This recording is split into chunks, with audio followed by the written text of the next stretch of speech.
इतना कहकर वो उस आदमी के हिलते हुए हाथ पर ध्यान न देते हुए, जो कि उसने इन्हीं के लिए बाहर निकाला था, वापस मुड़ा और किंग्स आइलैंड की ओर चल पड़ा। स्लास ब्राउन बड़ा ही बदतमीज, बेतुका और टुच्चेपन का नमूना है। मैं शायद ही ऐसे आदमी से पहले कभी मिला हूँ।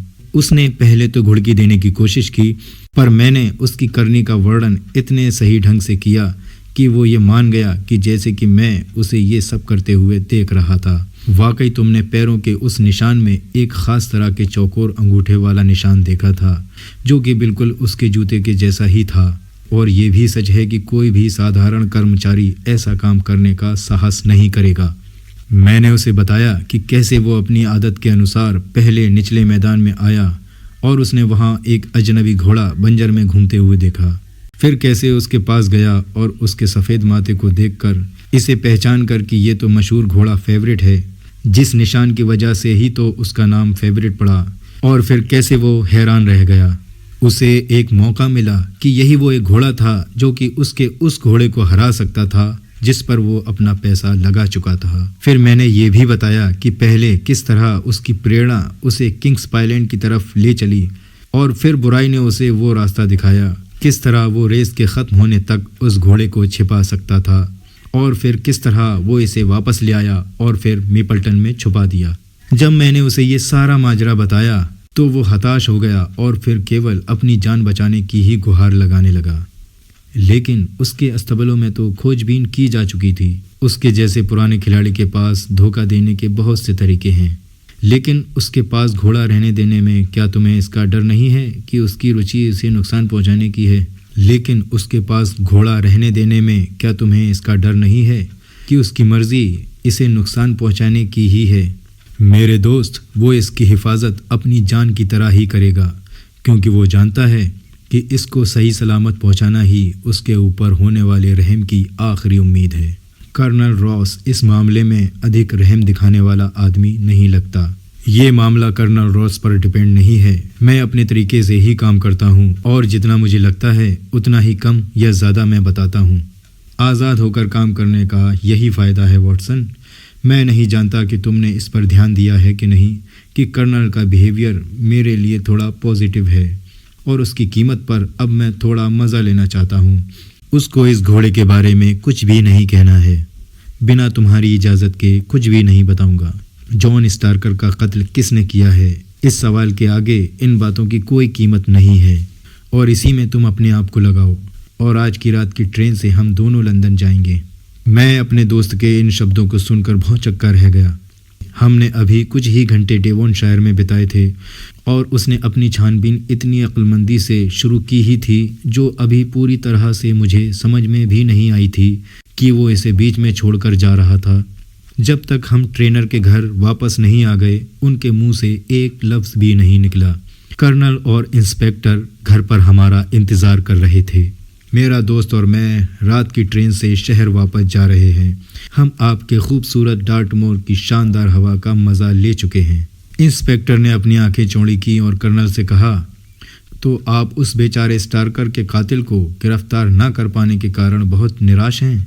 होम्स ने अपने कंधे उचकाए और बोले, इस काम में वाकई बहुत सी मुश्किलें हैं। फिर भी मैं ये चाहता हूँ कि कैसे भी आपका घोड़ा मंगलवार को रेस में भाग ले और मेरी आपसे गुजारिश है कि आप अपने जॉकी को इसके लिए तैयार रखेंगे। क्या मैं आपसे जॉन स्टार्कर की एक तस्वीर ले सकता हूँ? इंस्पेक्टर ने फ़ोटो लिफाफे से बाहर निकाला और उसे दे दिया। मिस्टर ग्रेगोरी, आप मेरी सभी ख्वाहिशों का अंदाज़ा लगा लेते हैं। क्या आप यहाँ थोड़ी देर के लिए रुकेंगे ताकि मैं उस नौकरानी से एक सवाल पूछ सकूं? जैसे ही मेरा साथी कमरे से बाहर आया, कर्नल रॉस ने रूखेपन से कहा, मैं आपके लंदन वाले सलाहकार से थोड़ा मायूस हूँ। जब से वो आए हैं मुझे नहीं लगता कि हम कुछ भी आगे बढ़े हैं। मैंने कहा, कम से कम उनकी तरफ से आपको ये भरोसा तो मिला है कि आपका घोड़ा रेस में दौड़ेगा। कर्नल ने अपने कंधे उचकाए और कहा, हाँ, भरोसा ही मिला है, लेकिन मैं अपना घोड़ा पाना चाहता हूँ। जब वो दोबारा कमरे में घुसे तो मैं अपने साथी के इंतज़ार में कुछ जवाब देने ही वाला था कि वो बोल पड़े, हाँ, तो अब मैं तावीज़-ताक के लिए पूरी तरह से तैयार हूँ। जैसे ही हम घोड़ा गाड़ी में चढ़े तभी अस्तबल के एक लड़के ने हमारे लिए दरवाज़ा खोला होम्स के दिमाग में अचानक कोई विचार कौंधा। उन्होंने आगे झुककर उस लड़के के हाथों को छुआ और कहा, तुम्हारे अस्तबल में कुछ भेड़ें भी हैं? उनकी देखभाल कौन करता है? मैं ही करता हूँ सर। क्या तुमने उनके साथ कुछ होते हुए देखा है? नहीं सर, ज्यादा तो नहीं, पर हाँ, उनमें से 3 भेड़ें लंगड़ा रही हैं। मैं देख सकता था कि होम्स बहुत ही खुश था और उसने खुशी से अपने हाथों को आपस में रगड़ा। मेरे हाथों में चिकोटी काटते हुए वो बोले, दूर की कौड़ी वॉटसन, बहुत दूर की कौड़ी। भेड़ों में हुए इस खास संक्रामक रोग पर मैं आपका ध्यान आकर्षित करना चाहूँगा मिस्टर ग्रिगोरी। चलो कोचवान। कर्नल रॉस के चेहरे पर वही एक्सप्रेशंस थे जो कि उन्होंने मेरे साथी की काबिलियत के लिए पहले से ही बना रखे थे, लेकिन मैंने इंस्पेक्टर के चेहरे पर उत्सुकता का भाव देखा। उसने पूछा, आप उन्हें ज़रूरी समझते हैं? जी हाँ, बहुत ही ज़्यादा ज़रूरी। क्या इसमें कोई ऐसा पॉइंट है जिस पर आप मेरा ध्यान खींचना चाहेंगे? हाँ, हादसे वाली उस रात को कुत्ते के अजीब से व्यवहार पर। उस रात कुत्ते ने कुछ भी नहीं किया, शेरलॉक होम्स ने कहा। ये एक अजीब सी बात है। 4 दिनों के बाद ही मैं और होम्स बेसिक्स कप की रेस देखने विनचेस्टर जाने वाली ट्रेन में फिर से जा रहे थे। पहले से ही तय कार्यक्रम के अनुसार कर्नल रॉस स्टेशन के बाहर हमसे मिले और हम शहर से दूर रेस के मैदान की तरफ चल पड़े। उनके चेहरे पर गंभीरता थी और उनका व्यवहार काफ़ी ठंडा था। कर्नल ने कहा, मैंने अभी तक अपना घोड़ा नहीं देखा है। होम्स बोले, मुझे लगा कि उसे देखकर आपने पहचान लिया होगा। कर्नल बहुत ही गुस्से में था। उसने कहा, एक बच्चा भी सिल्वर ब्लेज को सफ़ेद माथे और चित्तीदार अगले पैरों को देखकर पहचान लेगा। रेस का क्या हाल है? हाँ, इसका एक जिज्ञासा वाला पहलू है। कल तक आप रेट 15-1 का रख सकते थे, पर आज अब कीमत कम और कम होते होते मुश्किल से 3-1 की रह गई है। होम्स बोले, ये बात साफ है कि कोई कुछ जानता है। जैसे ही हम वेटिंग रूम के पास पहुंचने वाले थे, मैंने रेस में भाग लेने वाले प्रतिभागियों को देखने के लिए उनकी लिस्ट पर एक नज़र डाली। बेसिक्स कप नंबर 1 न्यूटन मालिक हेथ, लाल टोपी दालचीनी के रंग वाली जैकेट। नंबर 2 पुगिलिस्ट मालिक कर्नल वॉर्डलो, गुलाबी टोपी नीली काली जैकेट। नंबर 3 डेसबोरोग मालिक लॉर्ड बैकवाटर, पीली टोपी और बाहदार जर्सी। नंबर 4 सिल्वर ब्लेज मालिक कर्नल रॉस, काली टोपी लाल जैकेट। नंबर 5 आयरिश मालिक बाल मोराल के ड्यूक, पीली और काली पट्टी। नंबर 6 रॉस पर मालिक लॉर्ड सिंगलफोर्ड, बैंगनी टोपी काली बाहदार जर्सी। कर्नल ने कहा, हमने अपने दूसरे घोड़े को हटा दिया है और आपके भरोसे पर अपनी सारी उम्मीदें लगा दी। क्यों, क्या हुआ? कहाँ है सिल्वर ब्लेज? रिंग से जोरदार आवाज़ आई, सिल्वर ब्लेज 5 से 4, सिल्वर ब्लेज 5 से 4, डेसबोरोग 5 से 15, मैदान पर 5 से 4। मैं चीख कर बोला, वहाँ संख्या बढ़ रही है, वहाँ पर सभी 6 घोड़े मौजूद हैं।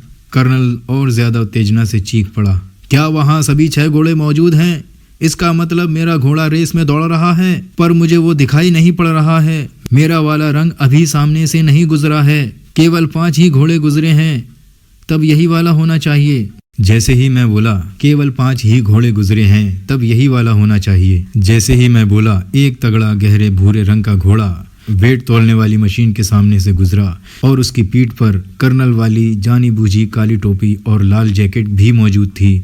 घोड़े का मालिक चीखा, वो मेरा घोड़ा नहीं है, उस घोड़े पर सफ़ेद बाल नहीं है। मिस्टर होम्स, यह आपने क्या किया? मेरे साथी ने बिना परेशान हुए ही कहा, देखो देखो, वो कितना अच्छा दौड़ रहा है। कुछ देर के लिए उसने मेरी दूरबीन लेकर देखा।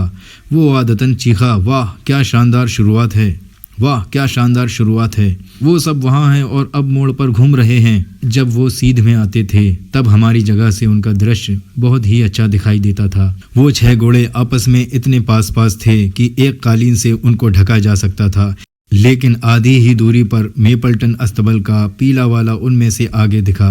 इससे पहले कि वो हम तक पहुंचते, हालांकि डेसबोरो की दौड़ काफ़ी तेज थी, लेकिन कर्नल का घोड़ा आंधी की तरह आया और अपने कॉम्पिटिटर के पहुंचने से 6 लेंथ पहले ही पोस्ट को पार कर गया। बालमोराल के ड्यूक का आयरिश तीसरे नंबर पर था। कर्नल ने लंबी सांस भरते हुए और हाथों को अपनी आंखों से ढकते हुए कहा, कैसे भी करके ये रेस मेरी हो गई। मैं ये एक्सेप्ट करता हूँ कि इस रेस में मैंने न तो चित देखी और न ही पट। मिस्टर होम्स, क्या आपको ऐसा नहीं लगता है कि आपने अपने रहस्य को कुछ ज़्यादा ही लंबा खींचा? सचमुच कर्नल, मगर आप सब कुछ जान जाएंगे। आइए साथ चलते हैं और घोड़े पर एक नज़र डालते हैं। कर्नल ने कहा, घोड़ा इधर है, और वो हमें उस तरफ ले चले जहां सिर्फ घोड़े के मालिकों और उनके दोस्तों को ही जाने की इजाज़त थी। होम्स बोले, आपको इस घोड़े के मुंह और पैरों को वाइन या स्पिरिट से धुलवाना होगा, तब आप देखेंगे कि ये वही पहले वाला सिल्वर ब्लेज है। तुमने मुझे बहुत ही खूबसूरत सरप्राइज दिया है। मुझे ये घोड़ा एक जालसाज के पास मिला और जैसे ही ये वापस भेजा गया मैंने इसके दौड़ने की आज़ादी हासिल कर ली। आपने तो कमाल ही कर दिया। घोड़ा भी बिल्कुल ठीक ठाक दिख रहा है। ये अपनी ज़िंदगी में इतना अच्छा कभी नहीं दौड़ा।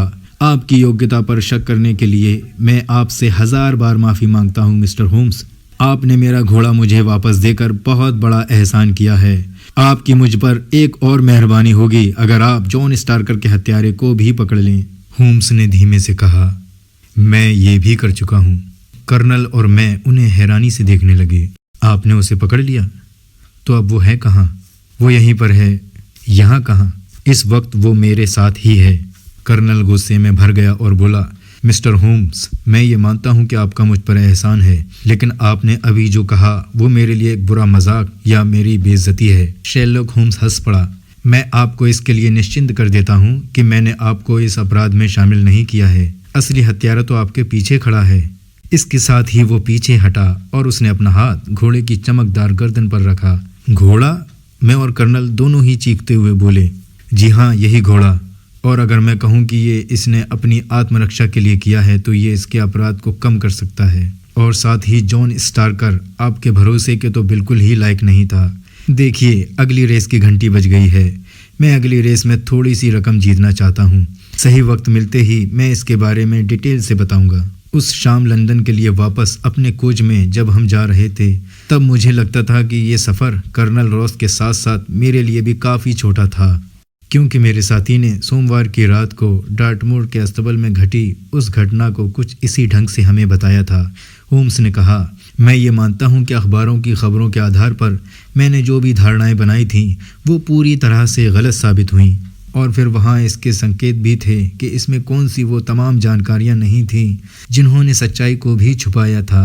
मैं पूरे यकीन के साथ डेवोनशायर गया था कि फिट्जरॉय सिम्पसन ही असली कातिल है, हालांकि मुझे लग रहा था कि उसके खिलाफ मिले सबूत पूरी तरह से सही नहीं है। जब मैं घोड़ा गाड़ी में था और ट्रेनर के घर पहुंचने ही वाला था कि तभी उस मसालेदार मटन की खासियत पर मेरा ध्यान गया। आपको याद होगा कि उस वक्त सभी लोग खुश थे, लेकिन मैं अनमना सा चुपचाप बैठा हुआ था। मैं अपने खुद के ही दिमाग पर हैरान था कि इतने साफ सुराग को मैंने कैसे अनदेखा कर दिया। कर्नल ने कहा, मैं जानता हूँ कि मैं अभी भी नहीं देख पा रहा हूँ कि ये किस तरह से हमारे लिए सहायक है। मेरे तर्कों की श्रृंखला की ये पहली कड़ी थी। अफीम का चूरा किसी भी हाल में स्वादहीन नहीं होता है। इसकी सुगंध बेकार नहीं है, पर इसे समझा जा सकता है, और जब इसे किसी सामान्य खाने में मिलाया जाता है तब खाने वाले को तुरंत ही इसका पता चल जाता है, और तब वो जाहिर है इसे ज़्यादा नहीं खाएगा। वो मटन करी तो सिर्फ एक ज़रिया थी जिससे उस स्वाद को धोखा दिया जा सके। इसमें किसी भी अंदाजे की गुंजाइश नहीं है कि उस अजनबी फिट्जरॉय सिम्पसन ने उस रात को ट्रेनर के परिवार को वो करी परोसी थी, और ये वाकई बहुत ही भयानक संयोग माना जाएगा कि वो उस रात को अफीम का चूरा लेकर आया, और जब करी परोसी गई तब इसने इसकी महक को छुपाने के लिए उसे उसमें मिला दिया। ये बात सोच से बिल्कुल ही परे है। इसलिए सिम्पसन तो इस मामले से अलग हो जाता है और हमारा ध्यान अब स्टार्कर और उसकी पत्नी पर केंद्रित हो जाता है। यही वो दो लोग थे जिन्होंने उस रात मसालेदार मटन को परोसने का फैसला किया था।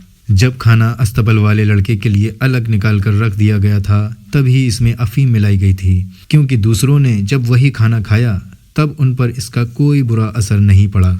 उनमें से वो कौन था जो नौकरानी की निगाह बचाकर उस खाने के पास पहुंचा था? इस सवाल का जवाब तय करने से पहले मैंने उस कुत्ते की चुप्पी पर भी ध्यान दिया। सिम्पसन वाली घटना से मुझे ये पता चल गया था कि कुत्ता वहीं अस्तबल में ही रहता था, मगर जब कोई अस्तबल में घुसा और घोड़े को ले गया, कुत्ता तब इतना भी नहीं भौंका कि गैलरी में सोए वो दोनों लड़के भी जाग जाते। इसका मतलब साफ है कि आधी रात को आने वाले शख्स को कुत्ता अच्छी तरह से पहचानता था।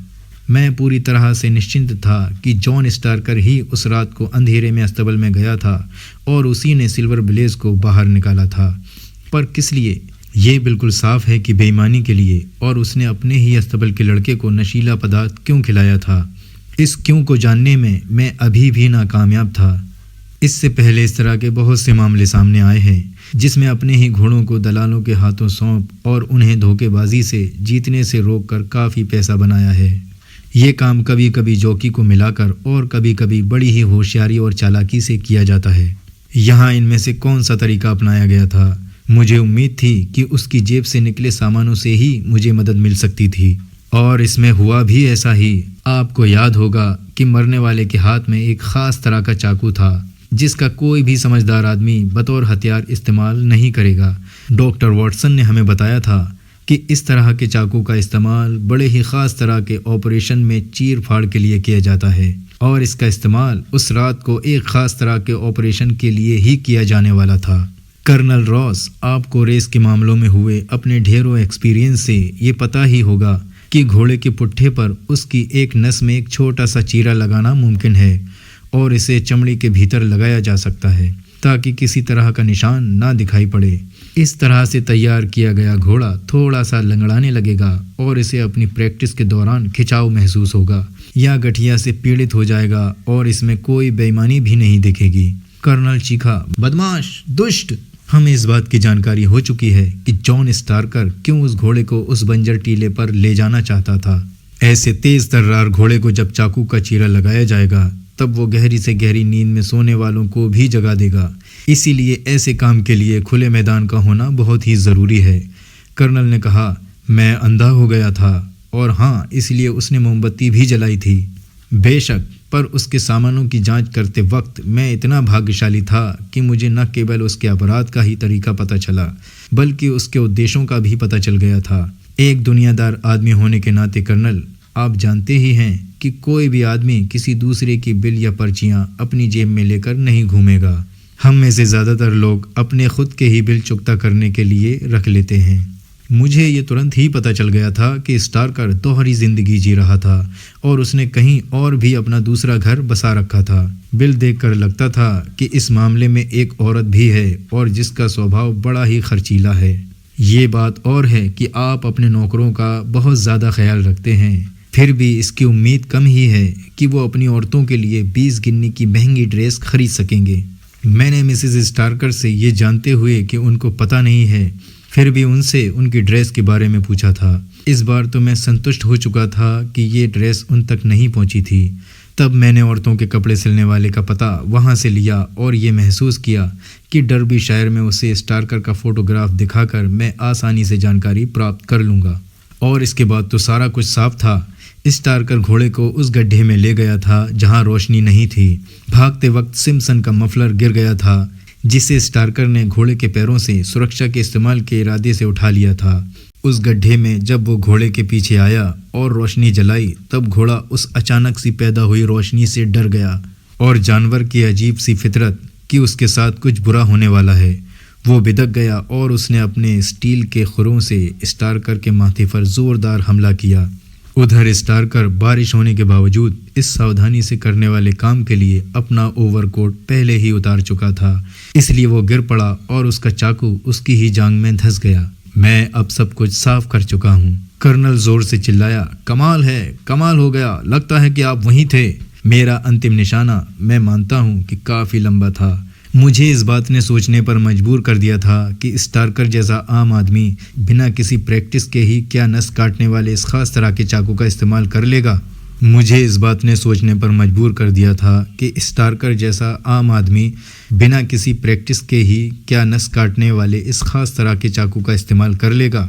मेरी निगाह भेड़ों पर पड़ी और मैंने सवाल पूछा था जिससे मुझे हैरानी से पता चला कि मेरा अंदाज़ा बिल्कुल सही था।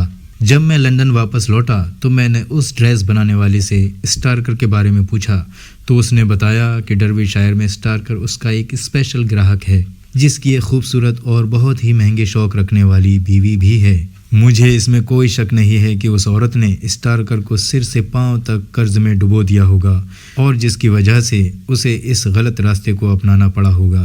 कर्नल ने जोर देकर कहा, आपने सभी चीज़ें तो बताई पर एक बात छोड़ दी कि वो घोड़ा था कहाँ। हाँ, ये एक जगह बंद था और आपके पड़ोसी ने इसका ख्याल रखा था। मैं सोचता हूँ कि हमें उसे माफ़ करते हुए भूल जाना चाहिए। मालूम पड़ता है कि क्लेफॉर्म जंक्शन आ गया है और अगर मैं गलत नहीं हूँ तो हम 10 मिनट से भी कम वक्त में विक्टोरिया में होंगे। कर्नल, अगर आप हमारे कमरे में साथ ही सिगार पीने चलें तो मुझे आपको कुछ और तरह के किस्से सुनाने में भी खुशी होगी और हो सकता है कि उन्हें सुनने में आपको भी मज़ा आए। तो ये थी आज की कहानी। ये कहानी आपको कैसी लगी कमेंट्स करके ज़रूर बताएं। इस वीडियो को लाइक करें, शेयर करें और इसी तरह की और कहानियाँ सुनने के लिए हमारे चैनल को सब्सक्राइब करें। Thank you.